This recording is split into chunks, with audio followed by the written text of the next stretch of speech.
gens qui ont un peu du mal à se motiver, à se lever le matin et à faire du sport, je leur dirais que tout simplement il faut faire un petit retour en arrière dans l'histoire de l'humanité et se rappeler d'où on vient, à savoir de la nature, pourquoi on a des jambes, pourquoi on a des bras, pourquoi on a des fesses, pourquoi on a des mollets, pourquoi on a tous ces muscles qui bougent et qui font des choses absolument extraordinaires quand on sait s'en servir. Tout simplement parce que voilà, à la base, on est quand même des animaux, entre guillemets, et on n'est pas fait pour rester assis sur une chaise et à se faire taper des scolioses, des cancers, etc. Parce que finalement, tous ces problèmes qu'on a de santé, c'est parce qu'on ne se sert plus de notre corps. Voilà, on ne sait plus s'en servir. Donc ça serait vraiment tout simplement pourquoi on a un corps. Donc voilà, et à partir du moment où on comprend pourquoi on s'en sert et pourquoi ça fait du bien de s'en servir.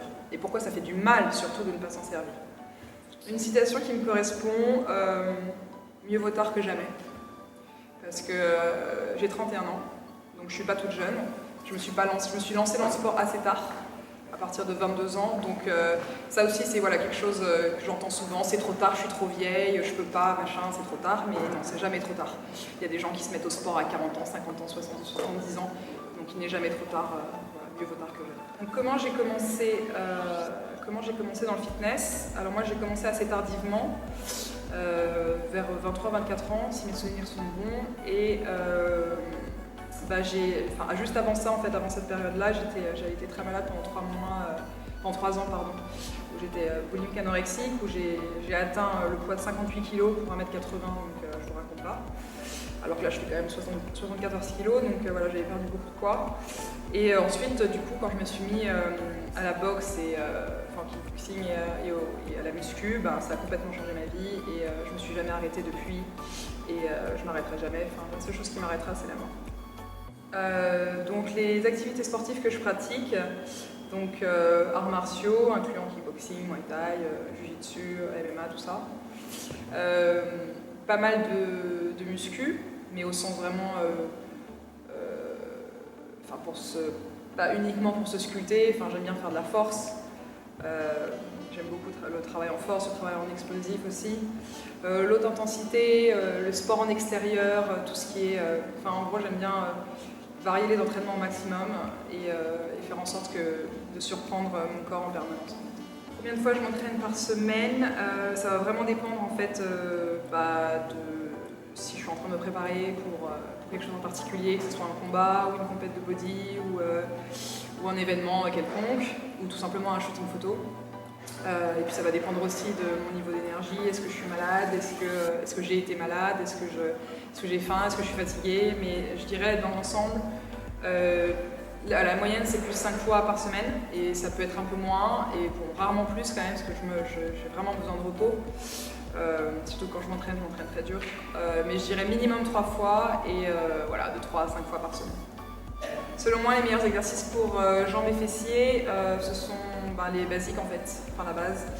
Les squats, les fentes, leg extension, leg curl et soulevé de terre jambe tendue.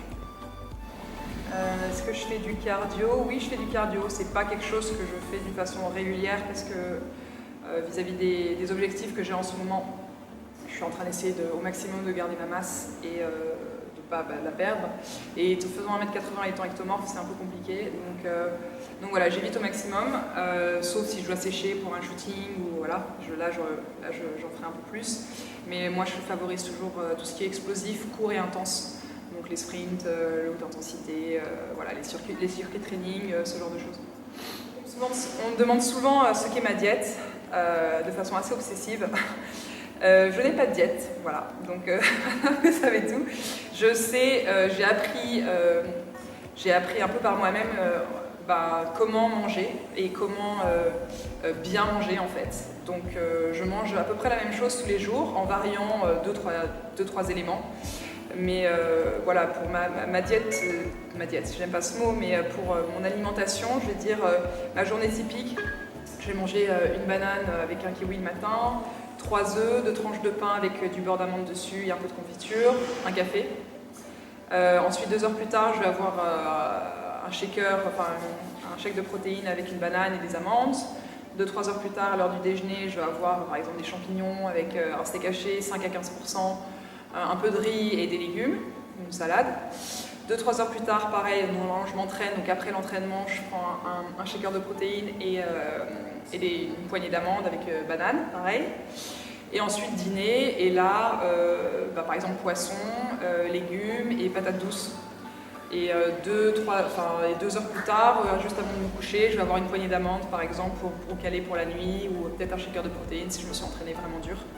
Et voilà, je vais essayer de mixer un peu ça en remplaçant les viandes, en changeant par exemple la viande rouge avec du poulet, le poisson blanc avec du saumon, etc. Donc voilà, je me fais ma petite cuisine comme ça. Et voilà. Mais j'aime pas le mot diète, je trouve que ça met tout de suite les choses un aspect très restrictif et sur les choses, et ça met dans une espèce d'état où on va être frustré parce qu'on ne pourra pas manger ce qu'on veut ou ce qu'on aime en tout cas. Mais ce qu'il faudrait que vous sachiez, mes chers amis, c'est que ce qu'on aime n'est pas forcément bon pour vous. C'est pas parce que c'est bon au goût que c'est bon pour vous, et vice versa. C'est pas parce que t'aimes pas que c'est pas bon pour toi. Donc voilà, il faut juste apprendre qu'est-ce qui est bon pour le corps humain, et c'est tout. Après on prend l'habitude, on me dit oui mais j'ai l'habitude de manger de la merde. Bah oui, mais c'est une mauvaise habitude. Donc la bonne habitude c'est comme la mauvaise, il faut juste l'apprendre. Il faut juste apprendre à manger ce qui est bon pour toi, et ensuite tu n'auras même plus envie de manger de la merde. Alors est-ce que j'ai un cheat meal Non, c'est-à-dire qu'un repas entier où je bouffe que de la merde, c'est pas ce que je fais.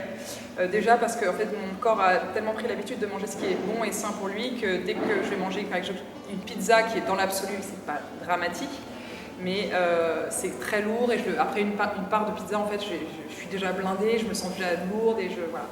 Donc je préfère par exemple au cours d'un repas manger un petit morceau de fromage par-ci, un morceau de pain par-là, un bon dessert, une bonne pâtisserie en dessert, mais pas un repas complet où je vais me gaver de merde.